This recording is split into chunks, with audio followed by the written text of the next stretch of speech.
Nous sommes soldats, combattants pour crier sur le nom de Jésus, nous conquérons. Nous sommes vaillants, Vaillants, c'est de la parole au nom de Jésus, nous conquérons. Nous sommes vaillants, Vaillants, ciblés à dessein au nom de Jésus, nous conquérons. Nous sommes vaillants, Vaillants, ciblés à dessein au nom de Jésus, nous conquérons. quels qu'ils soient les effets, Nous conquérons au nom de Jésus, nous conquérons. quels qu'ils soient les menaces, Nous conquérons au nom de Jésus, nous conquérons. quels qu'ils soient les mensonges, Nous conquérons au nom de Jésus, nous conquérons. quels qu'ils soient l'adversité,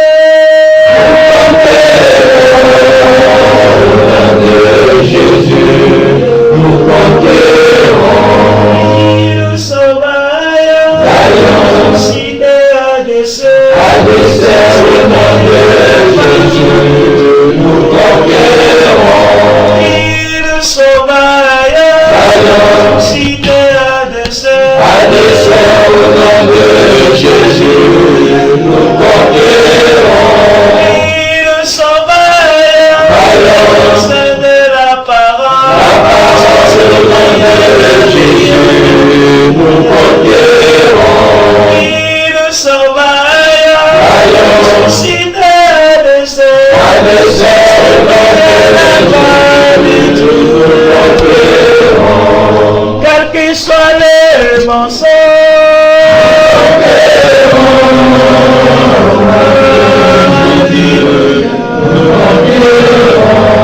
quels qu'ils soient les menaces,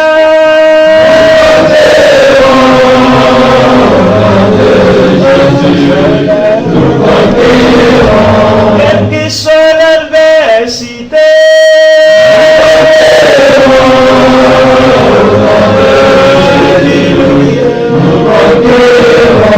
quelles qu'ils soient les persécutions,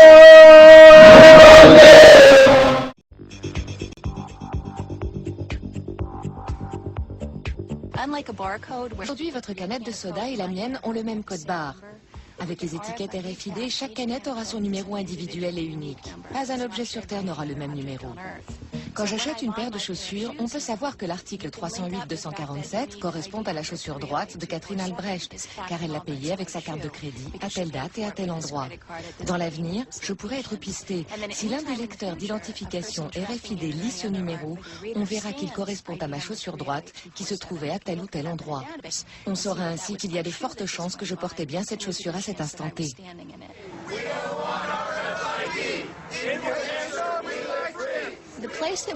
Nous avons limité l'utilisation de la RFID concernant l'étiquetage des marchandises. Nous la refusons. On ne doit pas pouvoir mettre des étiquettes sur des marchandises que les gens achètent, portent, louent ou utilisent de quelque manière que ce soit. Cela risquerait de poser de sérieux problèmes. Le problème, c'est la possibilité, effectivement, de doter des personnes de puces, je l'espère avec leur consentement, et à ce moment-là, le problème qui se pose, c'est effectivement de savoir si nos concitoyens pensent qu'il est justifié, j'ai vu qu'en Espagne, par exemple, ça se faisait, de se faire implanter par une seringue, une puce RFID pour entrer dans un club, un établissement quelconque.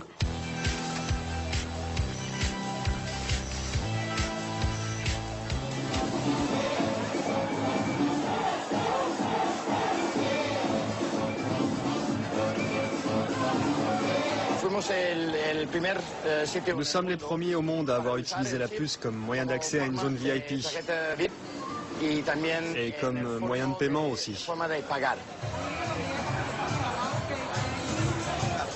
Je suis l'infirmière qui implante les puces ici dans la zone VIP de Baja Beach Club.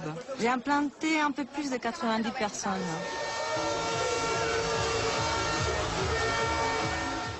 Ils te mettent la seringue comme ça et ça fait un plip. On le voit, c'est comme un petit grain de riz blanc qui rentre sous la peau. Elle se place sous la peau et ne touche donc aucun muscle ni aucun organe vital, c'est sans risque. Là, il y a une sorte de piston. Une fois que l'aiguille est enfoncée sous la peau, on appuie sur le piston qui, grâce à un dispositif de sécurité, place la puce sous la peau de manière à ce qu'elle ne puisse pas remonter. On n'a pas besoin d'amener d'argent, de présenter de carte d'identité, ni quoi que ce soit, puisqu'il t'identifie avec le lecteur. C'est plutôt pratique. Les données contenues sur la puce, je crois que c'est mon nom, un numéro de contact, mais ça, j'en suis pas sûre. Et le seul qui me reste. C'est comme un tatouage invisible. Les gens me disent qu'ils ne s'implanteraient pas une puce, mais moi, je suis sûre qu'un jour, ils en auront tous une sous la peau.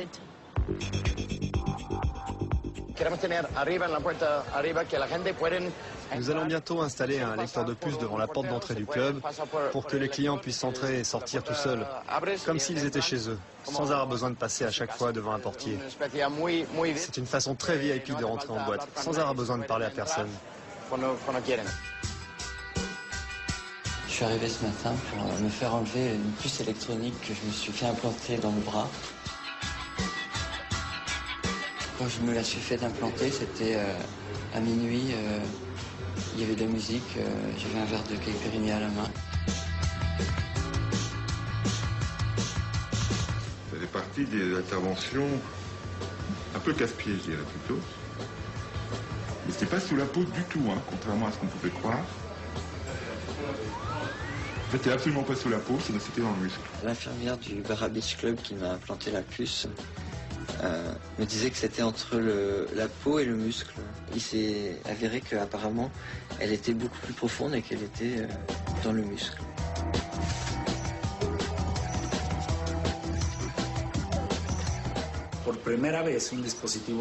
Pour la première fois, un dispositif électronique peut être encapsulé et implanté dans le corps humain sans risque ni effet secondaire.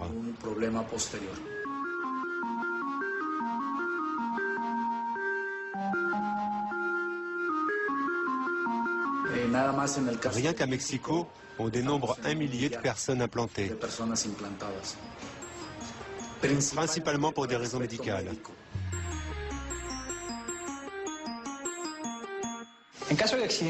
Si j'ai par exemple un accident, les urgences ou les médecins de l'hôpital qui m'accueillent ont juste à appuyer sur le bouton qui est ici pour récupérer automatiquement un numéro spécifique et unique de 16 chiffres. Relié à une base de données, ce numéro permet d'accéder aux données personnelles du patient, à son identité, comme son nom, son âge, son état de santé, ses antécédents, le type d'assurance dont il dispose, les données personnelles qui prévenir en cas d'urgence.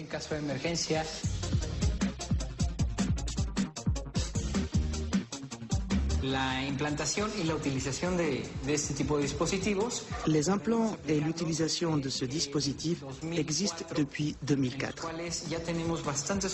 Nous avons donc déjà pas mal d'hôpitaux équipés, des assurances, également des cliniques privées, des consultants et des médecins privés. Je n'ai aucun doute, nous allons assister très prochainement à une violente explosion du marché de la RFID.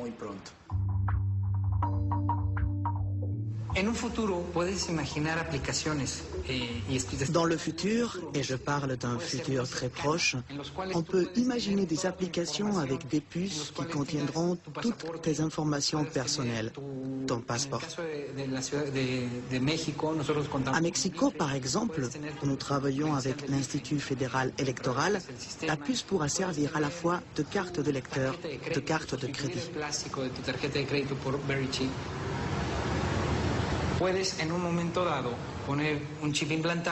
On peut aussi imaginer implanter une puce sur un enfant ou un adulte et installer des lecteurs un peu partout dans la ville, dans les boutiques, les édifices publics, etc.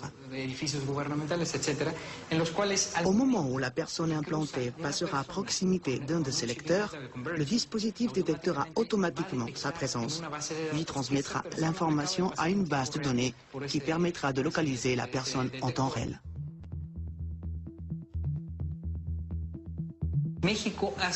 Mexico a été précurseur sur cette technologie, grâce à une entreprise mexicaine et des ingénieurs mexicains pour des applications au Mexique.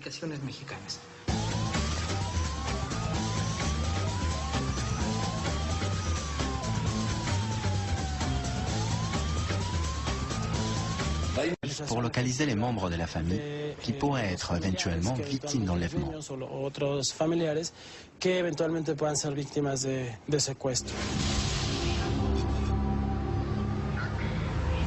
Ils m'ont d'abord emmené dans la bagnole et puis après ils ont commencé à me palper.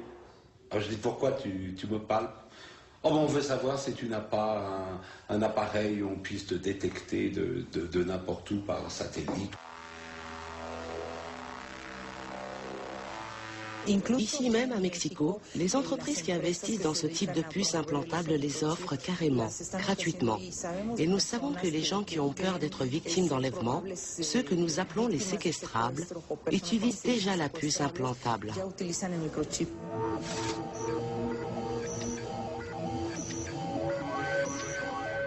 La prochaine étape à court terme sera la combinaison de la technologie RFID et du GPS.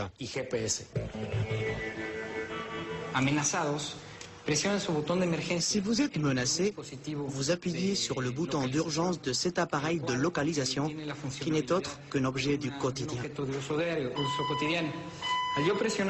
En appuyant sur le bouton, vous déclenchez en 7 secondes une alarme et un appel téléphonique qui retentissent ici dans nos bureaux et provoquent automatiquement une réaction de nos services pour vous localiser avec une marge d'erreur de moins de 12 mètres.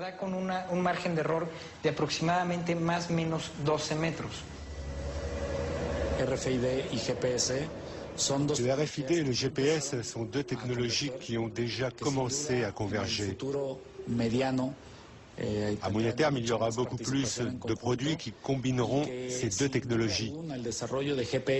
Dans les années à venir, le développement du GPS et du RFID amènera de nouvelles applications qui répondront à de nouveaux besoins.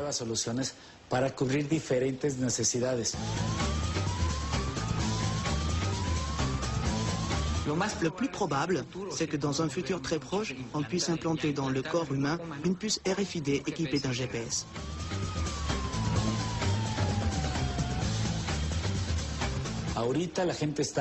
Pour l'instant, les gens utilisent cette technologie pour des raisons sécuritaires et de tranquillité. Mais je ne peux pas affirmer que ça ne changera pas, pourvu que nous ne connaissions jamais plus une situation comme celle de la Seconde Guerre mondiale, lorsque la technologie a été utilisée contre l'humanité. Si c'était le cas, cela pourrait recommencer, c'est une possibilité.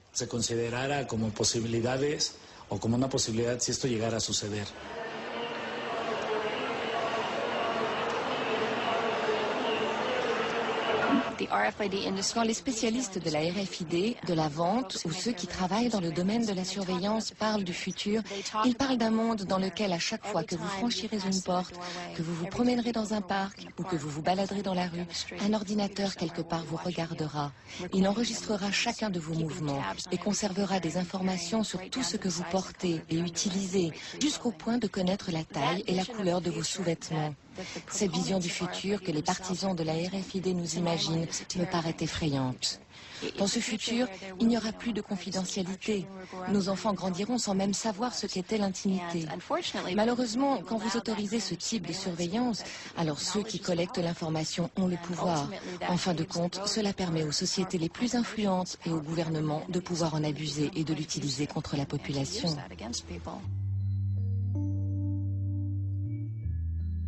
On entre dans une société où aujourd'hui on peut être surveillé par une caméra, on peut être écouté, Par la biométrie, on va pouvoir déterminer vos passages à tel ou tel endroit parce que vous en laisserez la trace. Et par l'utilisation des puces, par la géolocalisation, on peut tracer des personnes à distance. On sait où elles se trouvent, etc.